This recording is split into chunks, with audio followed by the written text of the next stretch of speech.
Bismillahirrahmanirrahim. Assalamualaikum warahmatullahi wabarakatuh. Anak-anak sekalian berbahagia, khususnya kelas 7A, B, C, D, dan E. Alhamdulillah pada kesempatan kali ini kita dapat bertemu kembali, dipertemukan oleh Allah Subhanahu wa Ta'ala. Mudah-mudahan pertemuan kita pada kesempatan kali ini mendapatkan keridhaan, dan apa yang nanti Bapak sampaikan kiranya dapat kita ambil hikmahnya dan menambah wawasan kita mengenai materi Al-Quran Hadis. Namun pada kesempatan kali ini kita akan melanjutkan materi kita, yaitu mengenai hadis, ya, khusus masalah hadis. Sebelumnya kita pernah membahas masalah Al-Quran, sekarang yang kita fokuskan adalah masalah hadis. Pada minggu yang lalu kita sudah membahas mengenai pengertian hadis baik secara bahasa ataupun secara istilah. Kemudian hadis pada masa Rasulullah seperti apa, yaitu bahasanya Rasulullah SAW melarang, ya, untuk penulisan hadis karena pada saat itu Al-Quran belum sempurna di dalam penulisannya. Kemudian bagaimana perkembangan hadis pada masa Khulafaur Rasyidin sampai Al-Quran hadis pada masa Khalifah Umar bin Abdul Aziz, dan barulah pada masa beliau hadis mulai dibukukan. Nah, pada kesempatan pagi hari ini kita akan membahas mengenai macam-macam hadis, ya. Sebagaimana pengertian hadis secara istilah, yaitu ma udhifa lin nabi sallallahu alaihi wasallam qaulan au fi'lan au taqriran au nahwa. Jadi bila kita melihat pengertian hadis dari istilah, yaitu segala sesuatu yang disandarkan kepada Rasulullah SAW, baik itu dalam bentuk perkataan, perbuatan, ya, kemudian takrir atau persetujuan beliau dan semacamnya. Nah, bila kita melihat dari pengertian hadis secara istilah, maka dapat kita bagi bahwasannya macam hadis itu ada 3 macam. Yang pertama adalah hadis qauliyah. Hadis qauliyah ini adalah hadis yang berkaitan dengan perkataan-perkataan Nabi Muhammad SAW. Itu. Ya. Kemudian hadis fi'liyah yang kedua. Jadi hadis fi'liyah adalah hadis yang berkaitan dengan perbuatan Nabi Muhammad SAW. Ini. Kemudian yang ketiga yaitu hadis takririyah. Jadi hadis takririyah ini adalah hadis, ya, yang merupakan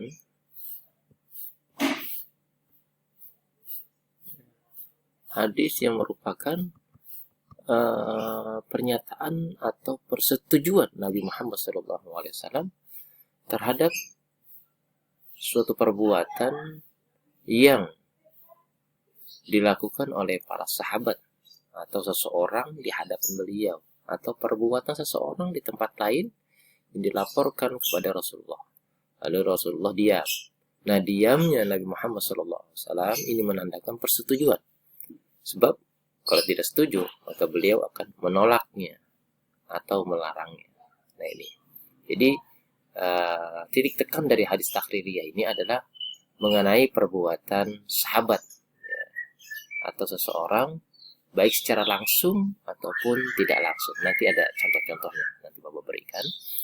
Nah, itu pembagian hadis. Pembagian hadis berdasarkan definisi secara istilah. Jadi ada 3 macam. Ada hadis qauliyah, ada hadis fi'liyah, ada hadis takririyah. Nah, tapi perlu kita ketahui pula bahwa di samping 3 macam hadis ini ada satu lagi macam hadis yang disebut dengan hadis qudsi. Hadis qudsi itu yaitu sesuatu, jadi pengertian hadis qudsi yaitu sesuatu yang diberitakan atau diwahyukan Allah Subhanahu wa Ta'ala kepada Nabi Muhammad SAW. Nah, ini baik melalui perantara ataupun tidak. Lalu Rasulullah SAW menyampaikan wahyu tersebut dengan menggunakan redaksi beliau sendiri. Jadi qudsi itu artinya suci. Kenapa dikatakan suci? Karena hadis ini merupakan firman Allah Subhanahu wa taala. Ya. Firman Allah Subhanahu wa taala. Wahyu juga. Ya. Tetapi nah ini kalau Al-Qur'an, bedanya dengan Al-Qur'an, hadis qudsi dan Al-Qur'an, ini sama-sama firman Allah Subhanahu wa taala. Bedanya kalau Al-Qur'an itu apa yang difirmankan oleh Allah Subhanahu wa taala tidak boleh dikurang, tidak boleh ditambah. Jadi kalau Allah sudah mengatakan qul huwallahu ahad, ya udah seperti itu. Allah menyampaikan melalui perantara malaikat Jibril, qul huwallahu ahad, kemudian malaikat Jibril menyampaikan kepada Nabi Muhammad qul huwallahu ahad.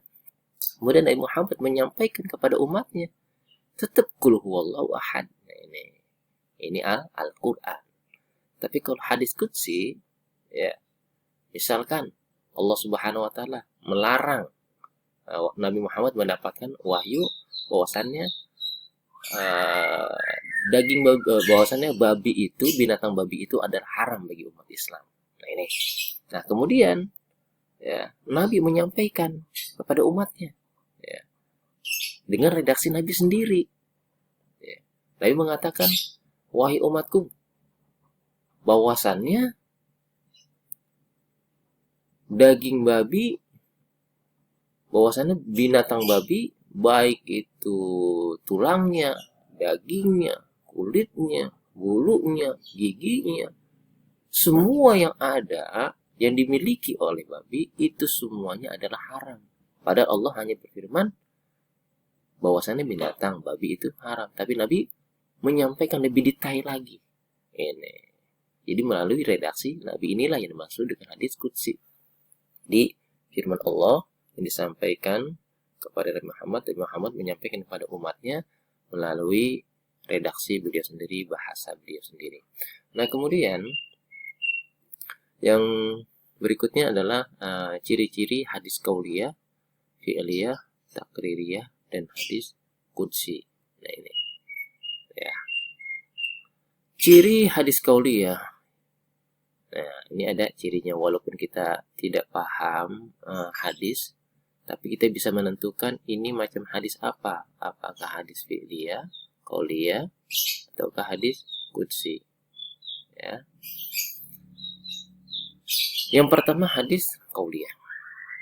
Ciri hadis qauliyah itu biasanya ada kata qalan Nabi atau qala Rasulullah, ya, atau qala Rasul.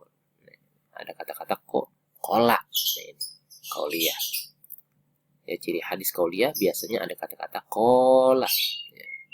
Qala Nabi, qala Rasul, atau qala Rasulullah sallallahu alaihi wasallam.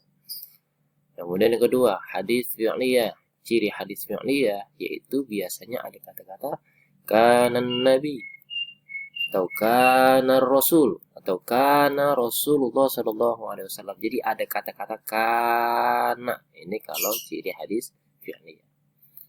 Yang ketiga, hadis takririyah. Ini agak sedikit agak sedikit sulit untuk menentukan. Jadi setidaknya kita harus bisa menguasai ataupun mengetahui makna dari hadis tersebut. Nah, jadi ciri hadis takririyah ini biasanya berkaitan dengan perbuatan sahabat. Para sahabat Nabi dalam hal ini harus, ini seperti tadi Bapak sampaikan, harus dapat menguasai makna dan maksud dari hadis tersebut. Jadi berkaitan dengan perbuatan para sahabat. Nah kemudian yang keempat adalah hadis qudsi. Nah hadis qudsi ini cirinya adalah ada kata-kata qala Allah Ta'ala. Ya, jadi setelah qala Rasulullah SAW, nah setelah itu baru ada qala Allah Ta'ala. Karena Nabi menyampaikan firman Allah Subhanahu wa taala menggunakan redaksi beliau sendiri. Jadi qala Rasulullah sallallahu alaihi wasallam, qala Allah taala. Jadi kalau hadis qudsi cirinya ada kalimat qala Allah taala. Nah, ini contohnya sekarang. Sekarang kita masuk pada contoh. Contoh hadis qauliyah. Nah, coba kita lihat sini. Qala Rasulullah sallallahu alaihi wasallam, innamal a'malu binniyat. Nah, ini. Berkata Rasulullah SAW, ingat ada kata-kata qala, ya. Segala amalan itu mengikuti niat. Ya. Ini berarti hadis qauliyah.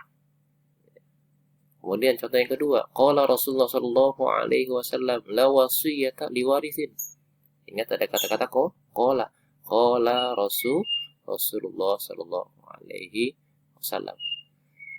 Ya, la wasiyata liwarithin. Tidak ada wasiat, tidak diboleh diwasiatkan untuk orang yang menerima pusaka atau warisan.